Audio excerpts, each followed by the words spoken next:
दोस्तों infra week में आपका स्वागत है। इस वीडियो में मैं आपको इस हफ्ते की कुछ सबसे बड़ी इंफ्रा प्रोजेक्ट से जुड़ी अपडेट देने वाला हूं। तो चलिए स्टार्ट करते हैं अपने पहली अपडेट से।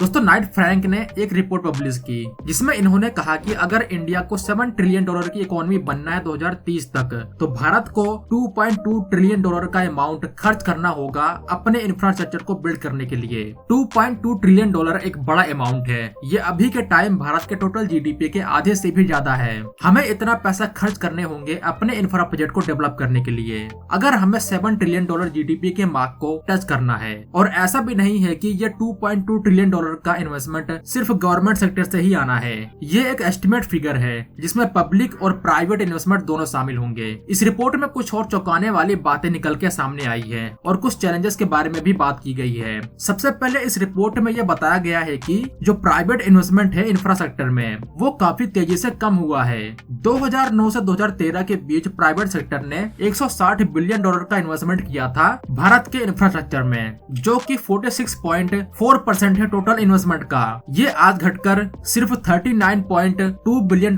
के अनाउंस हो गया है, जो कि 7.2% है टोटल इन्वेस्टमेंट का। सिंपली तौर पे आप यहाँ कह सकते हैं कि अभी जो हमारा इंफ्रास्ट्रक्चर डेवलपमेंट हो रहा है उसमें प्राइवेट सेक्टर का योगदान बहुत कम है और इसी को बढ़ाना होगा सरकार को, तभी हम $2.2 ट्रिलियन के इन्वेस्टमेंट के फिगर को टच कर पाएंगे। इसके साथ साथ हमें 2030 तक लगातार 10% की ग्रोथ के साथ ग्रो करना होगा। ये थोड़ा चैलेंजिंग हो सकता है क्योंकि अभी जो जीडीपी ग्रोथ की रिपोर्ट निकल के आई है ये काफी निराशाजनक है। ऐसी उम्मीद तो नहीं थी, तो सरकार को अभी बहुत ज्यादा काम करने की जरूरत है, तभी हम इस टारगेट को पूरा कर पाएंगे। कोविड आने से पहले कहा जाता था कि हम $10 ट्रिलियन की इकोनॉमी बन सकते हैं 2030 तक या फिर 2032 तक। अब हम $7 ट्रिलियन के मार्क को टच करने में भी काफी ज्यादा मुश्किल फेस कर रहे हैं। उम्मीद तो यही है कि गवर्नमेंट जल्द से जल्द बड़े कदम उठाए, कुछ बड़े रिफॉर्म करे, ताकि एटलीस्ट इंफ्रास्ट्रक्चर में इन्वेस्टमेंट आता रहे जिसकी अभी हमें सबसे ज्यादा जरूरत है। इसके बारे में आपके क्या विचार है कमेंट में जरूर बताना। क्या इंडिया $7 ट्रिलियन की इकोनॉमी बन पाएगा 2030 तक या नहीं? इसके बाद हम बात करते हैं हैदराबाद बेंगलुरु इंडस्ट्रियल कॉरिडोर की, जिसके बारे में एक बड़ी अपडेट निकल के आई है। दोस्तों देश के one of the biggest industrial corridor में से एक हैदराबाद बेंगलोर इंडस्ट्रियल कॉरिडोर के लिए फाइनली अच्छी खबर निकल के आई है। गवर्नमेंट का कहना है कि इस कॉरिडोर के ऊपर टेंडर के प्रोसेस जल्द ही स्टार्ट कर दिए जाएंगे। सेंट्रल गवर्नमेंट और आंध्र गवर्नमेंट के बीच एक ज्वाइंट वेंचर के साथ इस प्रोजेक्ट का निर्माण किया जाएगा जो 2007 से पेंडिंग है। जी हाँ, इस प्रोजेक्ट का प्रपोजल 2007 में दिया गया था। इवन इसके अप्रूवल के लिए हमें 2020 तक का वेट करना पड़ा था, तो इस प्रोजेक्ट को इतना डिले नहीं होना चाहिए था। वेल अब जैसा भी हो, एटलीस्ट 2020 के बाद एक अच्छी खबर निकल के आई है। ये एक बड़ा प्रोजेक्ट है और बहुत ही ज्यादा इम्पोर्टेंट प्रोजेक्ट होने वाला है जो पूरे साउथ इंडिया के लिए एक गेम चेंजर प्रोजेक्ट साबित होगा। अब मैं ऐसा क्यों बोल रहा हूँ, उसके लिए आपको ये चीज समझनी होगी कि इस रीजन में बेंगलुरु चेन्नई और विशाखापट्टनम चेन्नई इंडस्ट्रियल कॉरिडोर का भी निर्माण हो रहा है और बेंगलोर हैदराबाद इंडस्ट्रियल कॉरिडोर एक क्रिटिकल लिंक प्रोवाइड करेगा इन दोनों कॉरिडोर के लिए। इन तीनों के इंटरलिंक होने से यहाँ पे एक बड़ा इकोनॉमिक बूस्ट आने वाला है। हैदराबाद बेंगलुरु इंडस्ट्रियल कॉरिडोर का सबसे इम्पोर्टेंट इंडस्ट्रियल नोड होने वाला है और वाकल नोड जो कुर्नूल डिस्ट्रिक्ट में 4742 एकड़ के एरिया में बिल्ड होगा। नाउ ये लोकेशन बहुत खास है क्योंकि ये नोड नेशनल हाईवे 40 के पास ही बिल्ड होगा, जो बहुत इम्पोर्टेंट है चेन्नई हैदराबाद के बीच कनेक्टिविटी को स्टैब्लिश करने के लिए। तो देखा जाए तो कुर्नूल का ये इंडस्ट्रियल नोड इस पूरे यू शेप में बन रहे इंडस्ट्रियल कॉरिडोर का सेंट्रल पॉइंट रहने वाला है।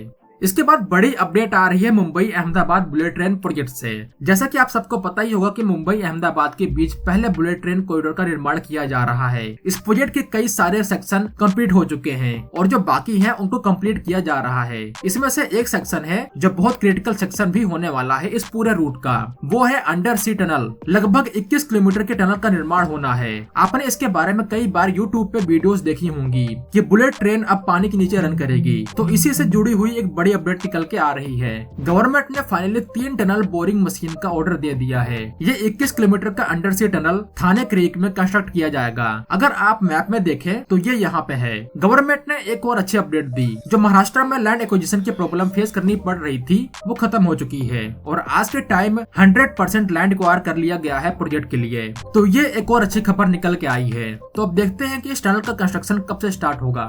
इसके बाद बड़ी अपडेट निकल के आ रही है वाधवन पोर्ट से, जो आने वाले दिनों में भारत का सबसे बड़ा पोर्ट बनने वाला है। स्विट्जरलैंड की टर्मिनल इन्वेस्टमेंट लिमिटेड नाम की एक कंपनी ने वाधवान पोर्ट में एक बड़े इन्वेस्टमेंट का ऐलान किया है। यह इन्वेस्टमेंट 20,000 करोड़ रुपए का होने वाला है। TIL ने इसके लिए MOU साइन किया है JNPT के साथ। TIL का आना एक बड़ी अचीवमेंट है भारत के लिए, क्योंकि ये कंपनी पूरी दुनिया के बड़े बड़े पोर्ट्स को ऑपरेट करती है। लगभग 21 देशों में TIL ने इन्वेस्टमेंट किया है। इनके पोर्टफोलियो में 70 कंटेनर टर्मिनल्स हैं। वाधवान पोर्ट एक गेम चेंजर प्रोजेक्ट है जो इस पूरे रीजन की इकोनॉमी को ट्रांसफॉर्म करने वाला है। इस पोर्ट को अरेबियन सी के लिए एक हब पोर्ट के रूप में डेवलप किया जा रहा है। अभी तक बोला जा रहा था कि चाइना के द्वारा बिल्ड किया जाने वाला ग्वादर पोर्ट अरेबियन सी में एक हब पोर्ट की भूमिका निभाएगा, लेकिन भारत का यह स्ट्रेटेजिक मूव पूरे रीजन की इकोनॉमी को ट्रांसफॉर्म करेगा और ये क्रिटिकल स्ट्रक्चर भी होने वाला है India middle east European corridor के लिए। इसीलिए इस प्रोजेक्ट का स्केल बहुत बड़ा रखा गया है, जिसको बिल्ड करने के लिए कुल 76,000 करोड़ रुपए खर्च किए जाएंगे। वैसे इस प्रोजेक्ट की डिटेलिंग और इसके बेनिफिट के बारे में मैंने एक अलग वीडियो में बात की है। अगर आपको वीडियो देखनी है तो लिंक डिस्क्रिप्शन में मिल जाएगा। तो इसके बाद अगली बड़ी अपडेट निकल के आ रही है अमरावती स्मार्ट सिटी प्रोजेक्ट से।